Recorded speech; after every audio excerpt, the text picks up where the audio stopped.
요셉은 형들의 시기와 미움으로 애굽에 팔려왔습니다.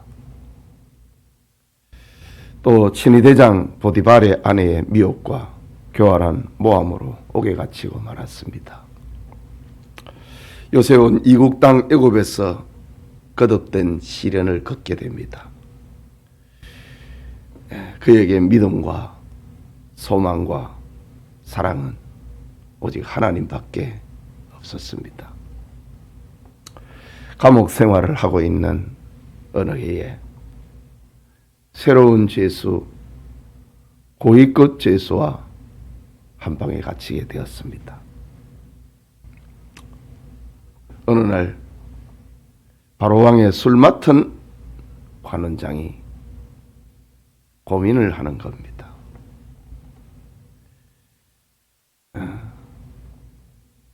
지난밤의 꿈이 너무나 생생한데 그 일을 알지 못해서, 의미를 알지 못해서 고민하고 있는 것입니다. 요셉이 이유를 묻자 자기 꿈 이야기를 하면서 요셉이 그것을 해석을 합니다. 사흘 후에 당신이 복권이 됩니다. 해석을 해줍니다. 그러면서 요셉은 지금껏 누구에게도 말할 수 없었던 가슴 아픈 사연을 털어놓고 있습니다. 요셉의 사연 3마디, 그것은 그의 신앙과 그의 삶을 담고 있는 절규였습니다. 훗날 저 이스라엘이 멸망을 할 때 활동을 했던 선지자 아모스는 요셉의 환난을 기억하지 아니하는 자들이다 라고 요셉의 이야기를 가지고 이스라엘 백성들에게 경고의 재료로 사용하기도 합니다. 요셉의 환난을 생각하지 아니하는 사람들이다 라고 그 시대의 사람들을 책망을 했습니다. 요셉의 신앙과 삶을 담고 있었던 그의 절규 3마디, 나는 히브리인입니다. 나는 옥에 갇힐 만한 일을 하지 않았습니다. 나를 이 집에서 건져내 주소서. 이 가슴에 맺혀 있는 그것을 꿈의 해석을 통해서 3일째 되는 날 복권을 하게 될 술 맡은 관원장의 한 이야기를 오늘 이 아침에 잠시 생각합니다. 환난날의 절규라는 제목을 붙여봅니다. 나는 히브리인입니다. 이 말은 자기 정체성을 잊지 않으려고 하는 그의 절규다 라는 겁니다. 나는 히브리인입니다. 이것은 자기가 누구이고 자기 민족이 무엇이고 자기 신앙이 무엇인가를 그것을 잊지 않으려고 하는 이 감옥 속에서의 그 처절한 그의 절규였다. 나는 히브리인입니다. 저 이방 땅에서 저 멀리서 이곳에 팔려온 히브리인입니다 라고 합니다. 요셉은 자신이 히브리인이라고 하는 긍지를 잊지 않으려고 감옥에서 몸부림치고 있는 요셉의 모습을 생각하게 됩니다. 요셉은 히브리인의 아들이고 그의 후계자인데 지금 어두운 감옥에서 죄인 아닌 죄수가 되어 있다는 거지요. 그럼에도 불구하고 그는 하나님의 선택된 아브라함과 이삭과 야곱의 후손인 자기 정체성을 잊지 않으려고 나는 히브리인입니다. 나는 그리스도인입니다. 라는 긍지를 말하는 거지요. 나는 그리스도인이다. 환난 날에서 자기를 잊어버리지 않으려고 하는 거. 나는 신자다. 나는 그리스도인이다. 나는 목사다. 나는 장로다. 나는 권사고 집사다. 환난의 날에 자기를 잊어버리지 않으려고 하는 요셉의 절규였다. 라는 겁니다. 어두운 방에서 아무도 의지할 사람이 없는 환경 속에서 날마다 자기 정체성을 확인을 하고 그것으로 자기 신앙으로 환난의 날을 통과하고 있는 요셉의 모습이다. 나는 히브리인이다. 그걸 가지고 지금 감옥 생활을 이겨낸다 이거지요.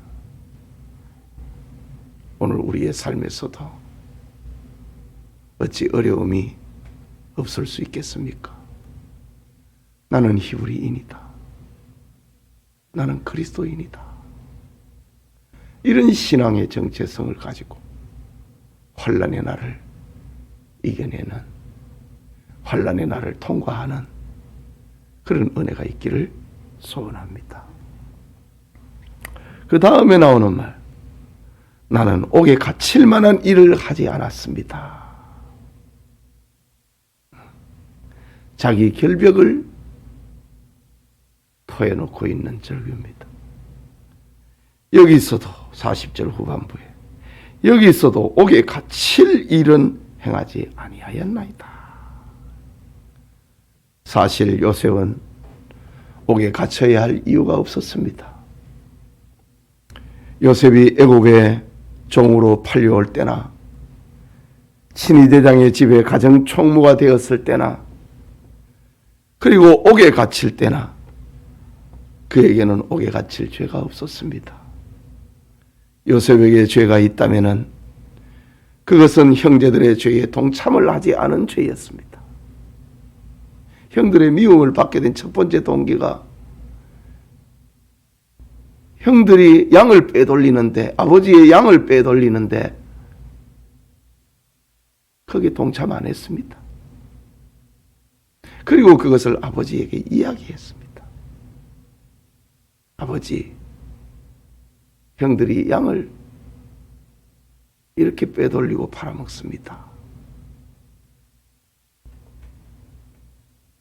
그것이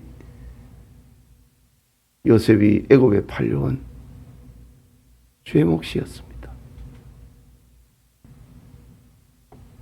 보디발의 집에서는 유혹하는 보디발의 아내에게 내가 어찌 이 큰 악을 행하여 하나님께 죄를 지으리까? 그 죄에 동참하지 않는 것이 요셉의 죄였습니다. 죄 아닌 것이 죄가 되어버린 겁니다. 이런 모습 속에서 의인이라 할지라도 자신의 죄 때문이 아니라 할지라도 시련을 당할 수가 있다. 그것을 보여줍니다. 아모스 선지자가 했던 말, 요셉의 환난을 생각하지 아니하는 자들이다. 의인이라 할지라도 이렇게 억울한 일을 당하고 고통스러운 일을 당하고 오해를 받을 수 있다. 그거를 잊어버리면 안 된다 이거지요.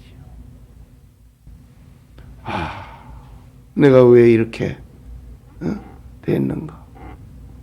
신세를 한탄하는 그런 게 아니고, 의인이라 할지라도 오해를 받고 시련을 받을 수도 있다. 그것이 요셉의 환난을 생각하는 사람이다. 마지막으로 도움을 요청을 하고 있는 절규입니다. 14절에 당신이 잘 되시거든 나를 생각하고 내게 은혜를 베풀어서 내 사정을 바로에게 아뢰어 이 집에서 나를 건져주소서라고 합니다.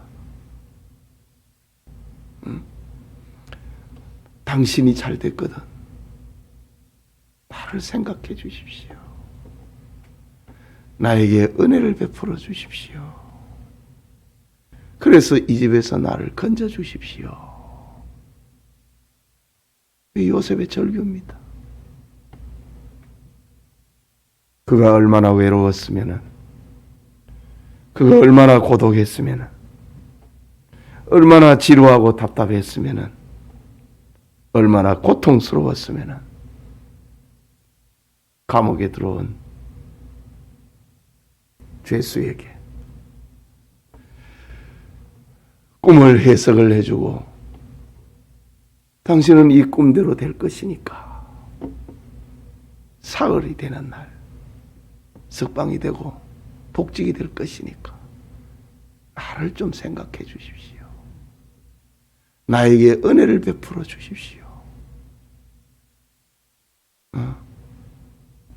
나이가 무슨 바라는 거 아니고 이 집에서 좀 꺼내만 주십시오 라고 합니다.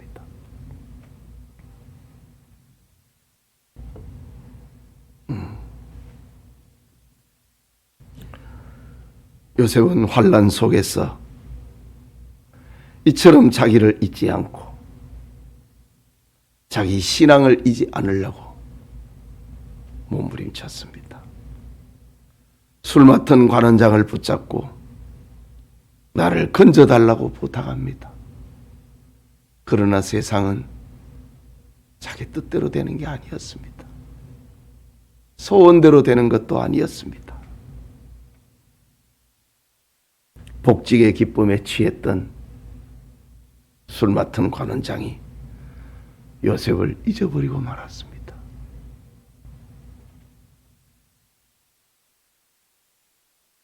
얼마나 섭섭하고 서운하겠습니까? 그러나 하나님의 때가 아직 아니었던 겁니다. 그러나 때가 다가옵니다. 바로 왕이 술 맡은 관원장처럼 꿈을 꾸고 그 꿈의 의미를 알지 못해서 고민하고 잠 못 이루게 되는 사건이 일어납니다. 이 일을 통하여서 요셉은 역사의 무대에 등장하게 되는 겁니다.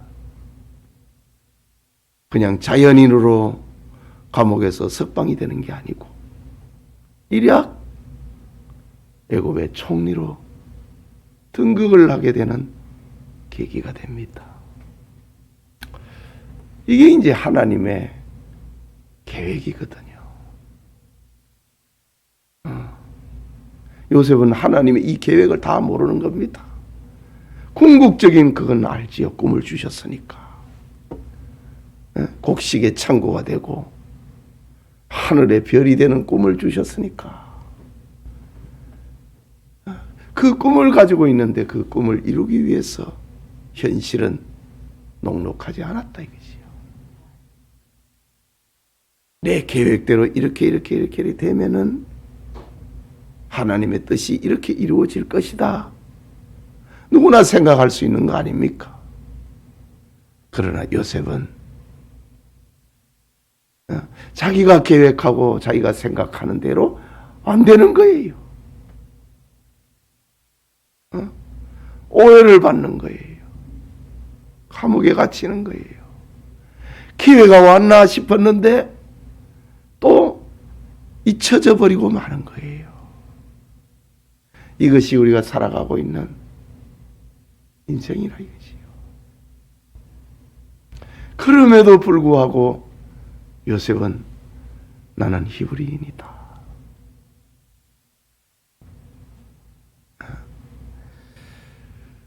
나는 여기에 갇힐 만한 그런 죄를 짓지 않았다. 풀려날 것이다. 풀려나고 싶다. 그런 마음의 소원. 이것이 바로 요셉의 환난입니다.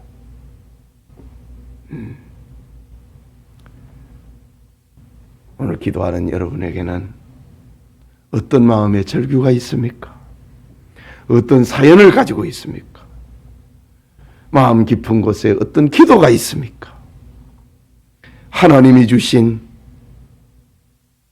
꿈이 있는데 그 꿈을 이루기 위하여서 겪게 되는 그런 시련이 또 얼마나 많습니까? 그러나 요셉처럼 자기 신앙의 정체성을 잊지 말아야 된다. 히브리인의 땅, 약속의 기업을 잊지 말아야 된다. 환난의 날을 하나님 신앙과 하나님 소망과 하나님 사랑으로 살다가 보면은 하나님께서 요셉처럼 우리를 연단하시고 요셉처럼 정금같이 사용할 날이 다가올 것이다. 내 때가 아니라 하나님의 때에 요셉을 그렇게 사용하신 겁니다. 이 아침에 우리 기도하는 성도님, 요셉이 당한 이 환난의 날을 어떻게 겪었는가? 그것을 생각하면서 환난의 날에 무너지지 말고 나는 그리스도인이다. 나는 이 죄에 동참할 수 없다. 하나님이 나를 때가 되면 건져주신다. 이런 믿음, 소망, 사랑으로 역경의 때를, 시련의 때를 통과하는 은혜가 있기를 축복합니다. 기도합시다.